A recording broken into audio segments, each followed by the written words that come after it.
Assalamualaikum warahmatullahi wabarakatuh. Jumpa lagi bersama saya, Ibu Listening Room dalam pembelajaran ekonomi akuntansi.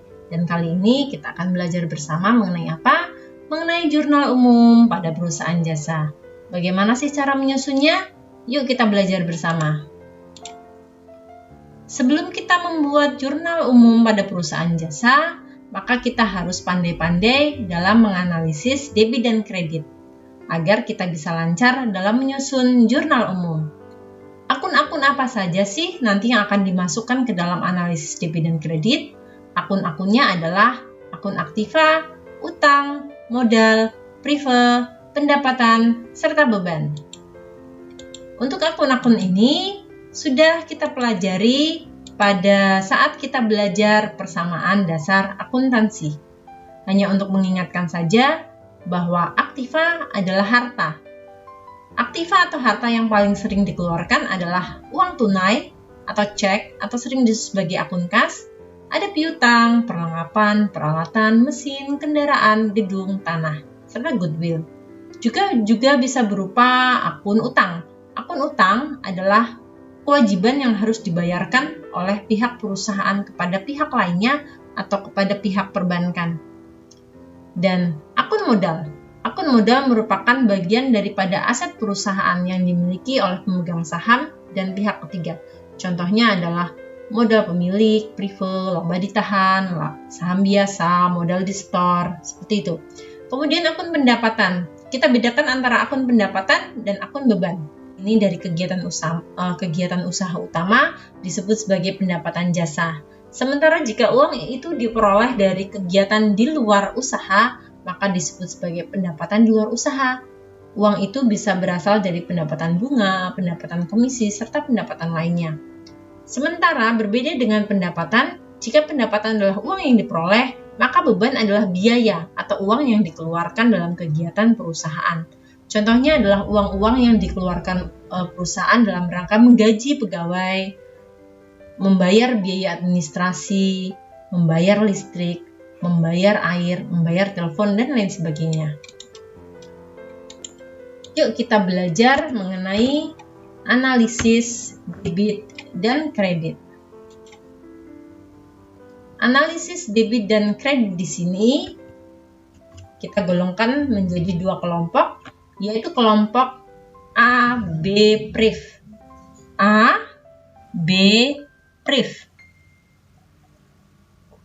Aktiva, beban, dan prive. Jika semua aktiva, beban, serta prive ini jumlahnya bertambah, maka nanti di dalam jurnal umum akan masuk ke dalam kolom debit. Ini dia. A, B, priv. Jika bertambah, taruhlah di kolom debit. Otomatis jika AB priv ini berkurang, maka taruhlah di kolom kredit. Kelompok berikutnya adalah kelompok akun utang, modal, dan pendapatan. Untuk akun utang, modal, dan pendapatan di sini, jika jumlahnya bertambah, taruhlah di kolom kredit. Jadi berbeda ya. Kalau yang tadi A, B, priv bertambah jumlah nominalnya, taruh angkanya di kolom debit. Sementara ini sebaliknya. Utang, modal, pendapatan, jika masing-masing jumlahnya bertambah, sama-sama bertambah loh ya. Tapi posisinya beda dong. Posisinya ditaruh di kredit. Otomatis ketika jumlah utang, jumlah modal, jumlah pendapatan perusahaan itu berkurang, taruhlah di kolom debit. Tapi kita bisa mengingat hanya satu sisi saja, maka 3 sisi lainnya akan kita hafal. Di sini ada 4 sisi, 1, 2, 3, 4. Misalnya kita mengingat posisi ini saja. Ketika utang, modal, pendapatan. Ketika UMP bertambah, ketika UMP jumlah uangnya bertambah, utang perusahaan bertambah, modal perusahaan bertambah, pendapatan perusahaan bertambah, maka posisikan nanti nominal uangnya di kolom kredit di dalam jurnal umum. Otomatis rekening lainnya adalah rekening ini. Aktiva, beban prive, AB priv. Maka di sini set AB priv bertambah debit. Maka ketika kita mengingat satu sisi, maka sisi lainnya pasti berseberangan. Satu kredit, lainnya adalah debit. Maka ketika ini sudah sama-sama posisi bertambah, dan posisinya berbeda, otomatis sisi-sisi yang berkurang pun itu adalah sisi sebaliknya dari masing-masing sisi yang bertambah. Jadi ingat saja, UMP bertambah kredit, maka sisanya adalah masuk ke debit. Nah, sementara ini nggak usah diingat, tapi kita mengingat secara otomatis. Mengapa mengingat secara otomatis? Contohnya ini tadi, UMP bertambah kredit, maka jikalau ini semua berkurang, pasti taruh debit. Begitu juga dengan ini, AB priv. Jika bertambah, taruh debit. Jika berkurang, pastilah di posisi kredit. Ini ada contoh soal transaksi daripada salon kecantikan Lina Salon milik Ibu Lina selama bulan Maret tahun 2020. Ada transaksi dari tanggal 10 Maret sampai dengan tanggal 28 Maret. Yuk kita lihat satu persatu.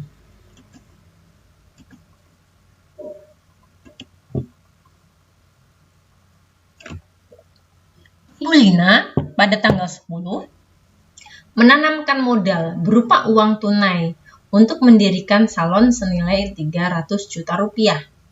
Dari transaksi ini akan muncul kata kunci. Kata kuncinya sudah saya contohkan di sini. Ada menanamkan modal. Berarti kata kuncinya adalah akun modal. Dan apalagi uang tunai. Akun modal masuk ke sini. Modal. Bertambah. Posisi kredit. Uang tunai. Uang tunai itu adalah kas. Kas itu adalah aktiva. Aktiva. Bertambah. Debit. Oke, kita lihat analisis transaksinya. Kas, ini uang tunai ya. Kas bertambah debit 300 juta. Modal. Modal bertambah. Modal bertambah di mana? Kredit. Taruh di kredit sini. 300 juta rupiah. Berikut adalah kita membuat jurnal umumnya. Ini adalah kolom jurnal umum yang paling sederhana, yaitu kolom tanggal, kolom akun, kolom debit, kolom kredit. Kita masukkan hasil analisis transaksi ini ke dalam jurnal umum. Tulis dulu tanggalnya, 10 Maret. Akunnya taruh di sini, debit, kas. Taruh dulu, tulis kas, bertambah. Angka 300 juta ini taruh di kolom debit. 300 juta, taruh kolom debit. Kolom kreditnya, strip. Berikutnya adalah modal. Modal bertambah, taruh kredit, pindah ke jurnal umum. Modal bertambah, taruh di kolom kredit 300 juta rupiah. Seperti itu. Berikutnya adalah transaksi tanggal 14 Maret. Perusahaan Lina Salon meminjam uang ke bank senilai 50 juta. Berarti ketika Ibu Lina pergi ke bank untuk pinjam uang, dia pulang bawa uang 50 juta. Kemudian disetorkan kepada bendahara untuk dicatat dan disimpankan. Seperti itu. Ataupun dicatatkan saja karena uang ini sudah dimasukkan ke dalam rekening perusahaan Lina Salon. Maka si bendahara akan mencatatkan seperti ini. Berarti uang tunai perusahaan itu bertambah. Uang tunai itu kas. Karena pinjam uang berarti kas. Kas bertambah debit. Kok bisa kas bertambah debit? Karena kas adalah termasuk aktiva. Aktiva bertambah debit 50 juta rupiah. Nah, uang kas ini berasal dari mana? Uang kas ini dari hasil pinjam. Pinjam berarti adalah masuk utang. Utang perusahaan berarti bertambah. Utang perusahaan bertambah, posisikan kredit. Tulis di sini. Utang bertambah, kredit 50 juta. Hasil analisis transaksi ini akan ditaruh di dalam jurnal umum tanggal 14. Tulis dulu kasnya posisi debit 50 juta. Kemudian utangnya posisi kredit. Utangnya posisi kredit 50 juta. Oh ya, satu lagi, untuk menuliskan akun-akun yang ada di kolom akun, kita harus membedakan posisi debit dan kredit. Misalnya di sini, kasnya bertambah, debit. Utangnya bertambah, kredit. Untuk yang posisi kredit, itu tulisnya menjorok ke sebelah kanan. Untuk membedakan dia posisinya debit atau kredit. Begitu juga dengan modal waktu yang tadi. Modalnya adalah posisi kredit, berarti dia menjorok ke sebelah kanan. Seperti itu caranya. Transaksi berikutnya adalah transaksi tanggal 20 Maret. Tanggal 20 Maret itu beli apa sih? Oh, ternyata membeli perlengkapan secara tunai. Kata kuncinya ada dua, perlengkapan dan secara tunai. Perlengkapan berarti termasuk aktiva. Aktiva bertambah. Kita lihat aktiva bertambah berupa perlengkapan. Perlengkapan bertambah posisi debit 50 juta. Dibayar tunai. Bayar tunai berarti kas dong. Kas berarti aktiva. Ini dia. Kas aktiva. Aktiva berkurang, taruh di kredit. Kas itu aktiva, berkurang, taruh kredit 50 juta. Kita lihat jurnal umumnya. Ini dia. Perlengkapan taruh debit. Kasnya taruh di kredit. Masing-masing masukkan ke dalam debit dan kredit. Transaksi berikutnya adalah transaksi tanggal 22. Perusahaan membeli peralatan. Peralatan salon yang dibeli ya. Berapa nilainya? 200 juta. Dibayar tunai 150 juta. Sisanya kredit. Berarti di sini muncul ada akun peralatan. Akun dibayar tunai adalah akun kas. Dan di sini adalah sisanya kredit. Dibeli kredit. Berarti perusahaan punya kredit. Punya kredit berarti utang. Berarti munculnya dalam analisisnya adalah peralatan bertambah. Peralatan 200 juta bertambah. Dibayar tunai. Berarti uangnya berkurang dong. Berarti kasnya berkurang. Kas itu aktiva. Aktiva berkurang kredit. Taruh sini. 150 juta. Sisanya kredit, berarti sisanya adalah selisihnya. Selisih ini berarti 50 juta. Selisihnya namanya apa? Kredit. Kredit berarti utang. Utang ya. Utang bertambah, posisikan di kolom kredit. Utang bertambah, posisi kredit 50 juta rupiah. Maka bentuk jurnal umumnya adalah sebagai berikut. Peralatan debit tulis terlebih dahulu. Kita biasakan dulu menulis debit ya.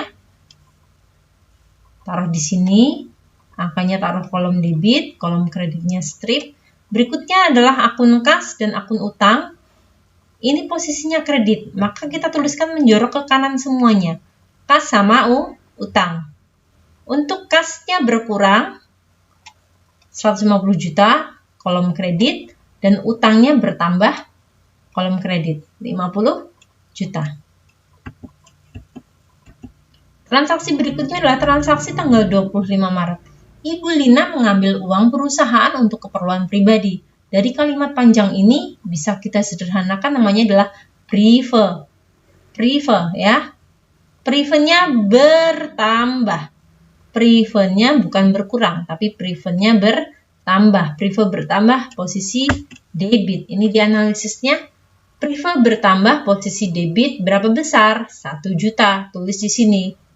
Lah prive itu berupa apa? Prive itu berupa uang tunai dong. Uang tunai adalah aktiva. Aktiva berkurang berarti posisi kredit. Kas berkurang posisi kredit 1 juta rupiah. Kita lihat jurnal umumnya. Dari hasil analisis transaksi, kita pindahkan ke jurnal umum tanggalnya dulu, tanggal 25. Kita tuliskan debitnya dulu yaitu prive, taruh di sini.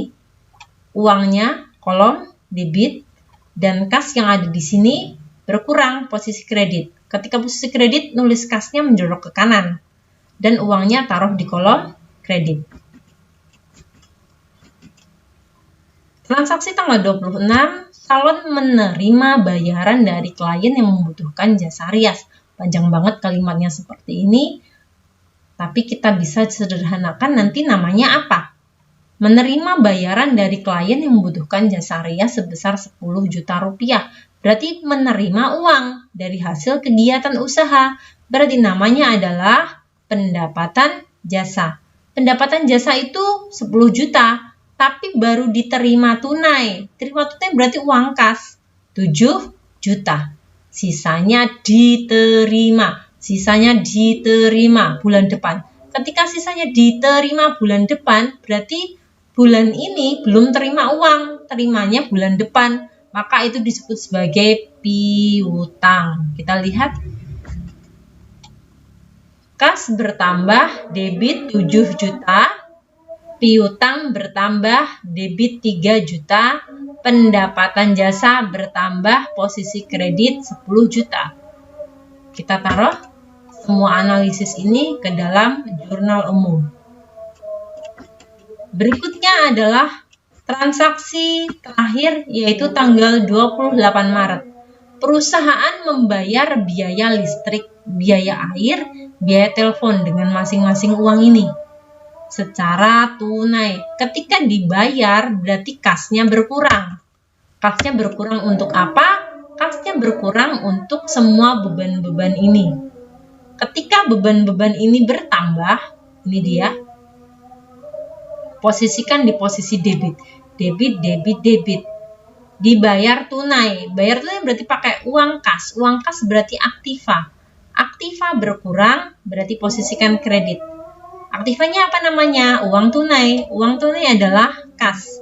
Kas berkurang, posisi kredit 950.000. Dari mana 950.000? Merupakan penjumlahan dari semua beban-beban yang dikeluarkan oleh perusahaan. Maka hasil analisis transaksi ini kita pindahkan ke dalam jurnal umum yang ini.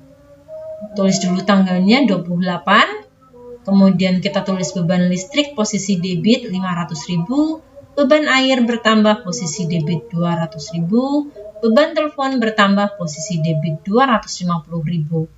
Semua ini dibayar tunai. Dibayar tunai berarti kasnya berkurang. Kas berkurang berarti posisi kredit. Kita nulisnya menjorok ke kanan.